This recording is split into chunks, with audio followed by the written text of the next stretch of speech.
Reading by Greg Marguerite. No Strings Attached by Lester Del Rey.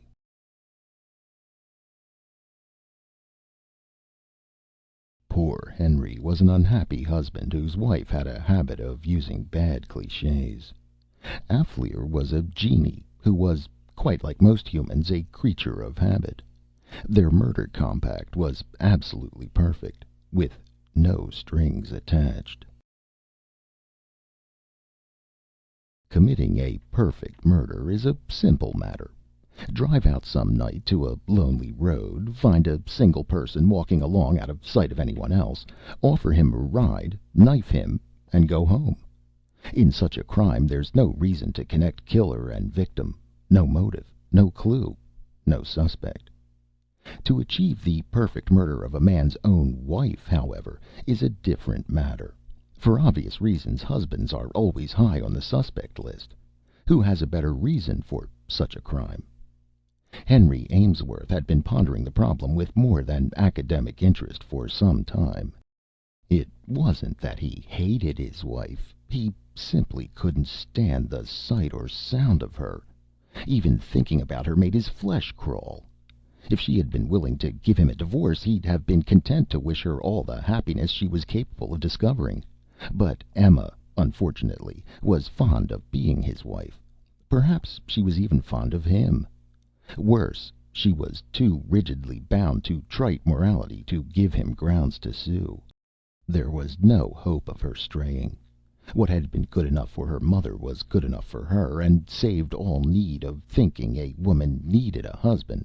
Her place was in the home. Marriage was forever, and what would the neighbors think? Anyhow, she'd have had difficulty being unfaithful even if she tried. She'd been gaining some 10 pounds every year for the 11 years they had been married, and she'd long since stopped worrying about taking care of her appearance. He looked up at her now, letting the book drop to his lap. She sat watching the television screen with a vacant look on her face, while some comic went through a tired routine. If she enjoyed it, there was no sign, though she spent half her life in front of the screen. Then the comic went off, and dancers came on. She went back to darning a pair of his socks as seriously as if she didn't know that he had always refused to wear the lumpy results. Her stockings had runs, and she still wore the faded apron in which she'd cooked supper. He contrasted her with Shirley, unconsciously, and shuddered. In the year since Shirley Bates had come to work in his rare bookstore, he'd done a lot of such shuddering, and never because of the slim, blonde warmth of his assistant. Since that hot day in August, when they'd closed the shop early, as he'd suggested a ride in the country to cool off.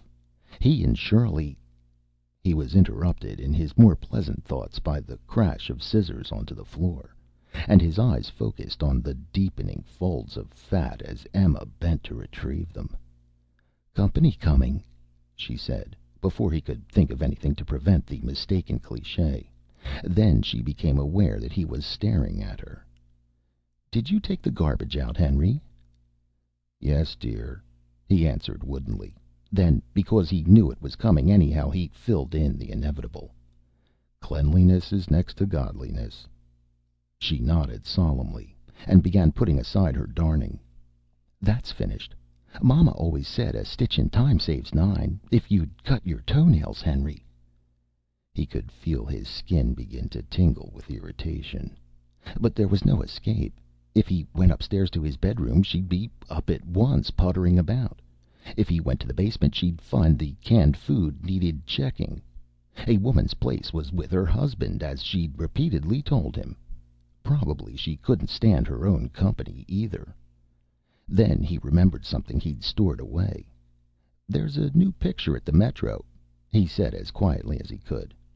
"Taylor's start. I think I was going to take you before this extra work came up." He could see her take the bait and nibble at it.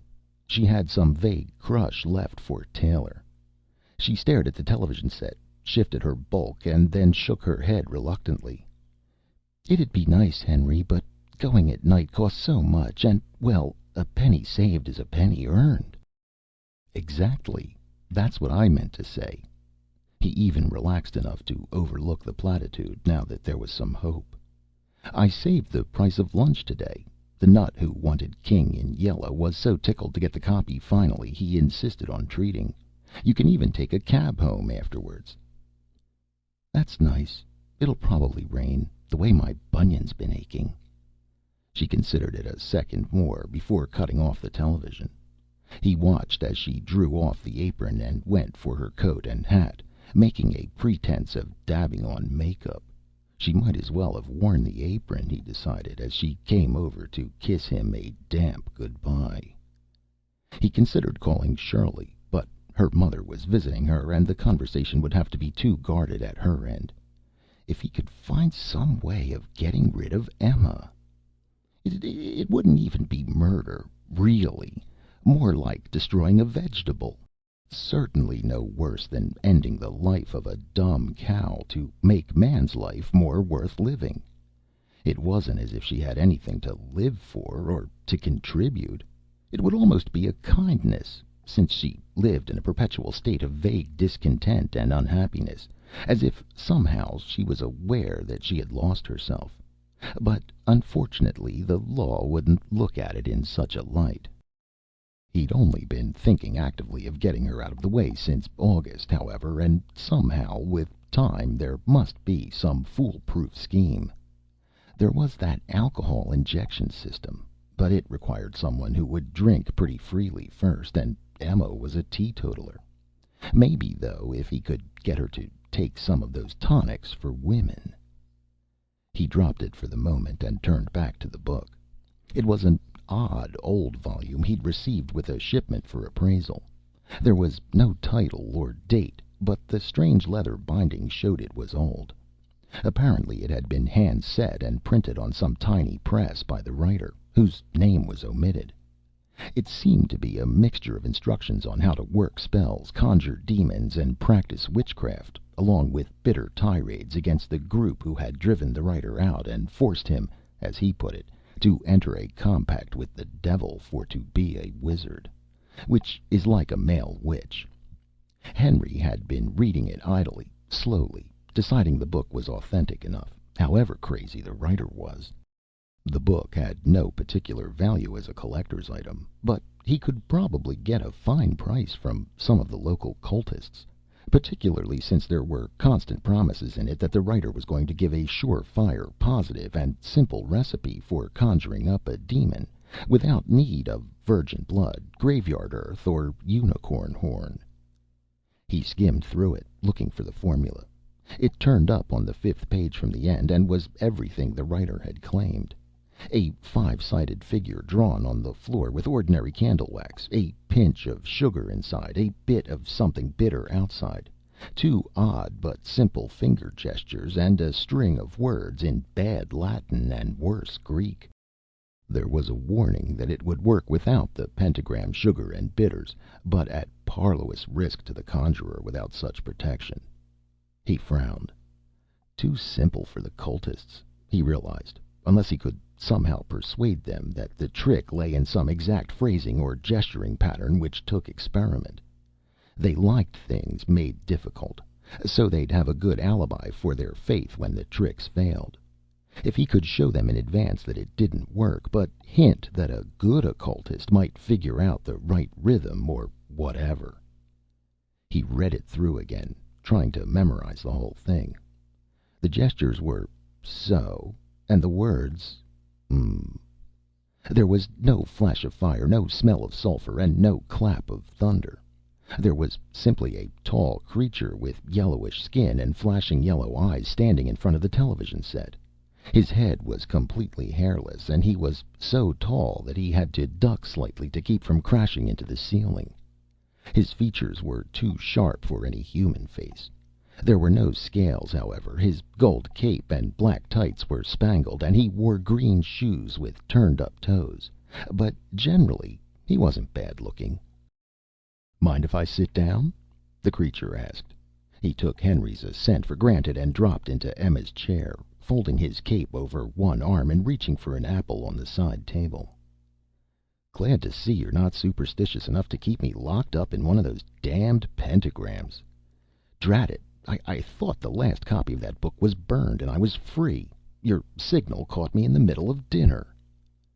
Henry swallowed thickly, feeling the sweat trickle down his nose. The book had warned against summoning the demon without the protective devices. But the thing seemed peaceful enough for the moment. He cleared his voice. You mean magic works?" "Magic," the creature snorted. He jerked his thumb toward the television.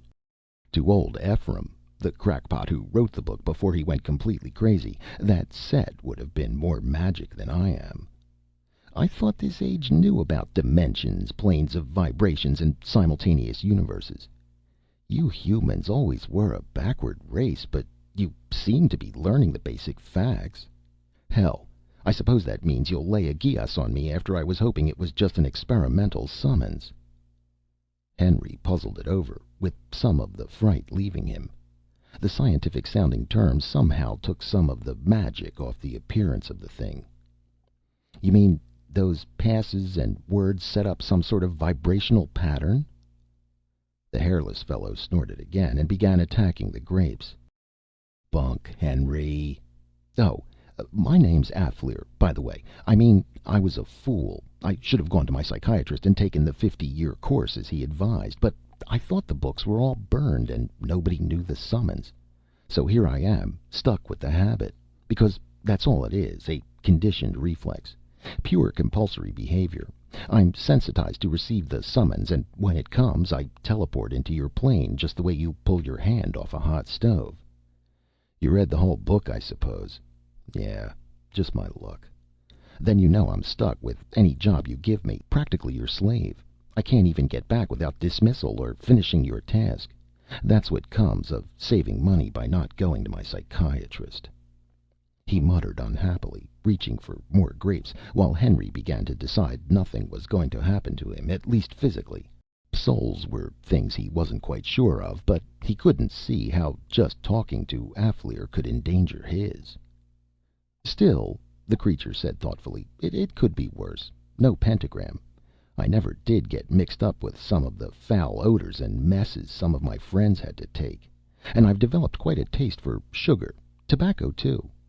He reached out and plucked a cigarette out of Henry's pack, then a book of matches. He lighted it, inhaled, and rubbed the flame out on his other palm. "Kind of weak tobacco, but not bad. Any more questions while I smoke this? There's no free oxygen where I come from, so I can't smoke there." "But if you demons answer such summons, why don't people know about you?" Henry asked.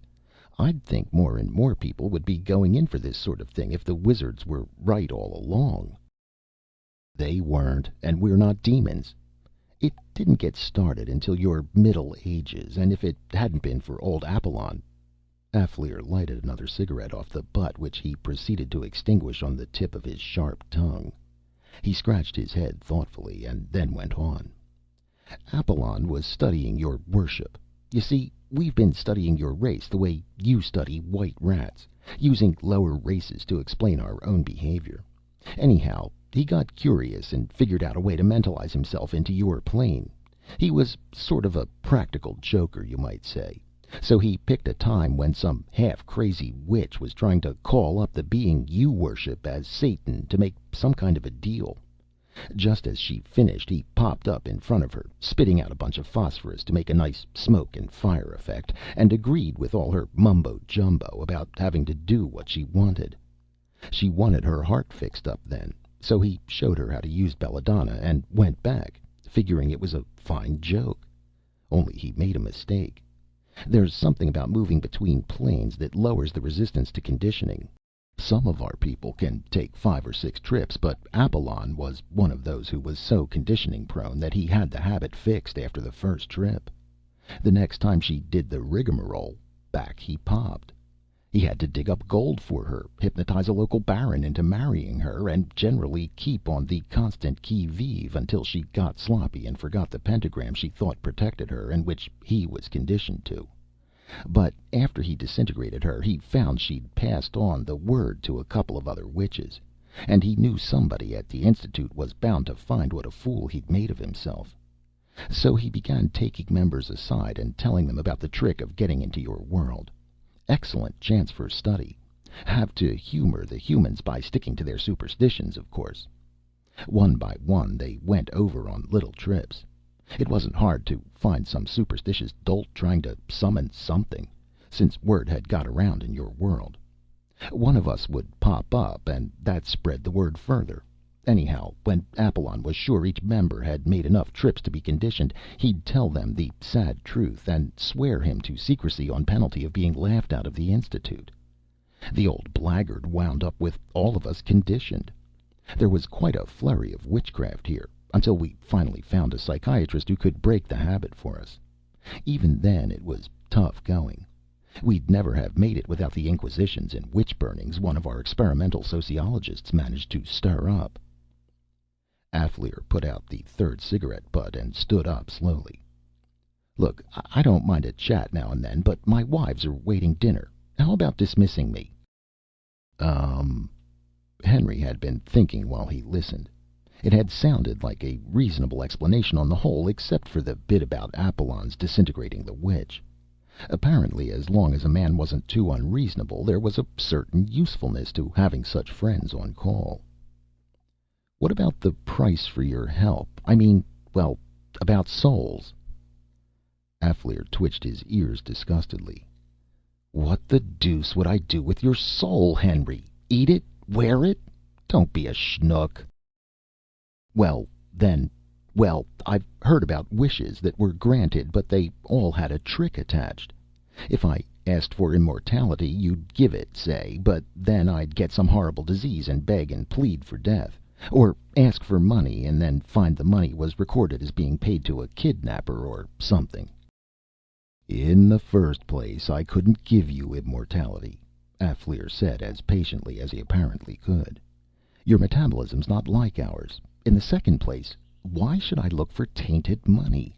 It's enough nuisance doing what you ask without looking for tricks to pull. Anyhow, I told you I half enjoy visiting here. As long as you're reasonable about it, I don't mind keeping my end of the compulsion going.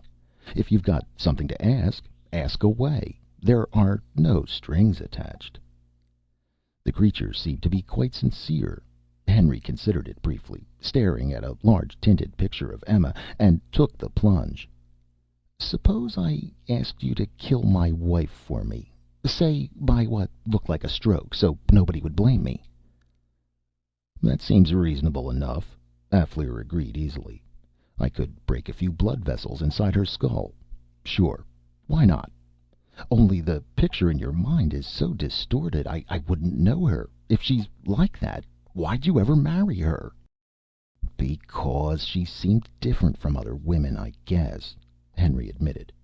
When I tipped the canoe over, and I figured she'd be mad because her dress was ruined, all she said was something about not being sugar so she wouldn't melt. He shuddered, remembering all the times she'd said it since. You won't have any trouble. Look, can you really read my mind? Naturally, but it's all disorganized.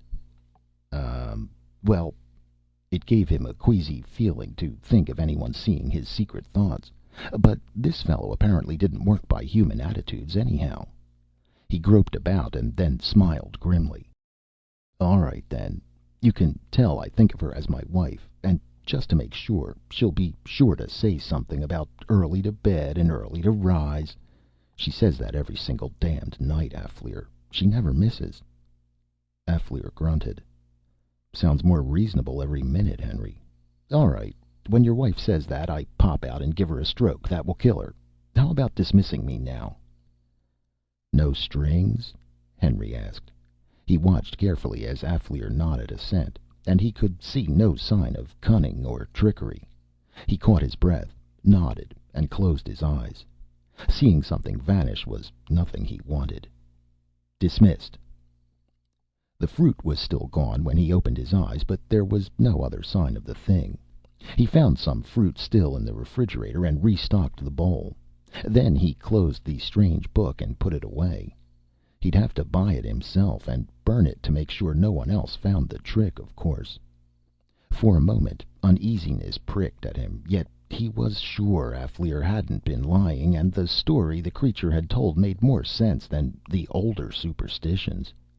Henry adjusted his mind to having a well-conditioned demon on tap, and then began the harder job of bracing himself for Emma's incoherent but detailed account of the movie when she came back. Unfortunately, it was a more complicated plot than usual, and she went on and on from the moment she entered the door. He tried to close his ears, but he'd never succeeded in that. He yawned, and she yawned back, but went on until the last final morsel was covered for the second or third time. "He was wonderful," she finally concluded. "Just wonderful. Only I wished you'd come with me. You'd have liked it, Henry. Did you take the garbage out?" "Yes, dear," he answered. "Hours ago." He yawned elaborately again. She mumbled something about having to keep the kitchen clean because cleanliness was next to godliness, but her automatic yawn muffled the words. Then she glanced at the clock. "Heavens! It's almost 1.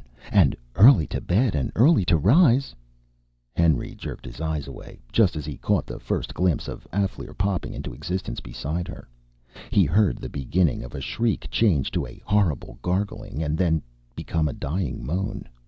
Something soft and heavy hit the floor with a dull thud. Henry turned around slowly.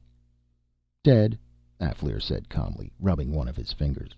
"This business of getting just one finger through the planes into her head cuts off the circulation. There, that's better. Satisfied?" Henry dropped beside the corpse. She was dead, according to the mirror test, and there wasn't a mark on her. He stared at the puffy, relaxed features. He'd expected an expression of horror, but she seemed simply asleep. His initial feeling of pity and contrition vanished. After all, it had been quick and nearly painless. Now he was free. "Thanks, Alféar," he said. "It's fine, fine. Do I dismiss you now?" "No need this time. I'm free as soon as the job's done, unless you'd like to talk a while."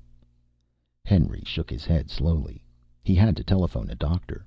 Then he would call Shirley. Her mother would be gone by now. "Not now. Maybe I'll summon you sometime for a smoke or something, but not now." "Okay," Alféar said, and vanished. Surprisingly, seeing him disappear wasn't unpleasant after all. He just wasn't there. Waiting for the doctor was the worst part of it. All the legends Henry knew ran through his mind. Alféar could have given her a stroke and then added some violent poison that would show up in an autopsy. He could be sitting wherever he was, chuckling because Henry hadn't restricted his wish enough to be safe. Or any of 100 things could happen. There was the first witch who had thought she had Apollon under control only to be turned to dust. But the doctor took it calmly enough. "Stroke, all right," he decided.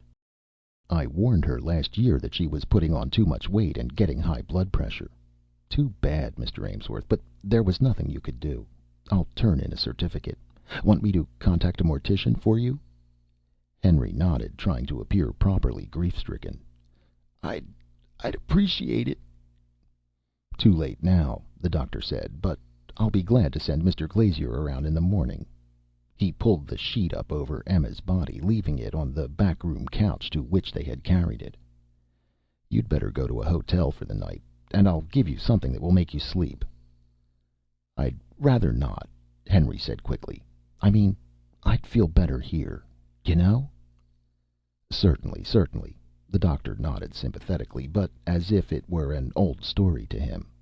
He left the pills with instructions, said the proper things again, and finally went out. Shirley's voice was sleepy and cross when she answered, but it grew alert as soon as he told her about Emma's stroke. He was almost beginning to believe the simple version of the story himself. "Poor Henry," she murmured. Her voice sharpened again. It was a stroke? The doctor was sure?" "Positive," he assured her, cursing himself for having let her guess some of the thoughts that had been on his mind. "The doctor said she'd had hypertension and such before." She considered it a second, and then a faint laugh sounded. "Then I guess there's no use in crying over spilled milk, is there, Henry? If it had to happen, it just had to. And I mean, it's like fate almost." "It is fate," he agreed happily. Then he dropped his voice. "And now I'm all alone here, baby lamb, and I had to call you up." She caught on at once, as she always did. "You can't stay there now. It's so morbid. Henry, you come right over here." Demons, Henry thought as he drove the car through the quiet residential streets toward her apartment, had their uses. They were a much maligned breed. Probably the people who had summoned them before had been ignorant, stupid people.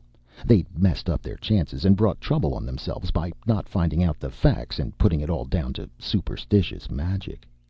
The fellows were almost people, maybe even a little superior to humans. If a man would just try to understand them, they could help him, and with no danger at all. No strings attached, he said to himself, and then chuckled softly. It fitted perfectly. Now there were no strings attached to him. Emma was at peace, and he was free. He'd have to wait a few months to marry Shirley, legally, of course, but already she was as good as his wife. And if he played up the shock angle just enough, this could be a wonderful evening again. Shirley was unusually lovely when she met him at the door. Her soft golden hair made a halo for her face, a face that said she'd already anticipated his ideas and had decided he was a man who needed sympathy and understanding for what had happened. There was even time for the idea that he was free to be brought up, tentatively at first, and then eventually as a matter of course. And the plans expanded as he considered them. There was no need to worry about things now. The quiet marriage became a trip around the world as he confessed to having money that no one knew about. They could close the shop. He could leave town almost at once, and she could follow later. Nobody would know, and they wouldn't have to wait to avoid any scandal. They could be married in 2 weeks. Henry was just realizing the values of a friendly demon. With proper handling, a lot of purely friendly summoning, and a reasonable attitude, there was no reason why Alféar couldn't provide him with every worldly comfort to share with Shirley. He caught her to him again. "My own little wife. That's what you are, Lambkins. What's a mere piece of paper? I already think of you as my wife. I feel you're my wife. That's what counts, isn't it?" "That's all that counts," she agreed with a warmth that set fire to his blood. Then she gasped. "Henry, darling, it's getting light already. You'll have to get back. What will the neighbors say if they see you coming from here now?"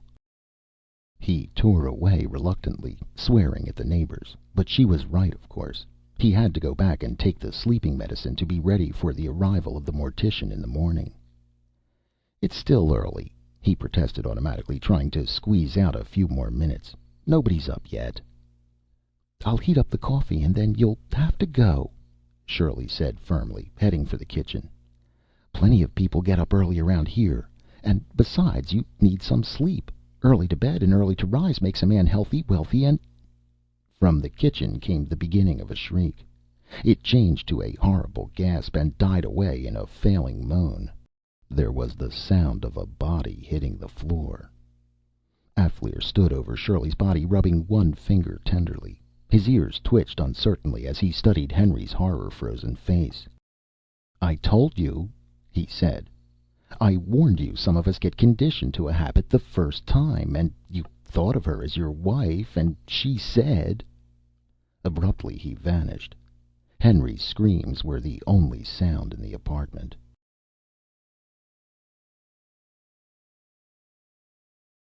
End of No Strings Attached by Lester Del Rey.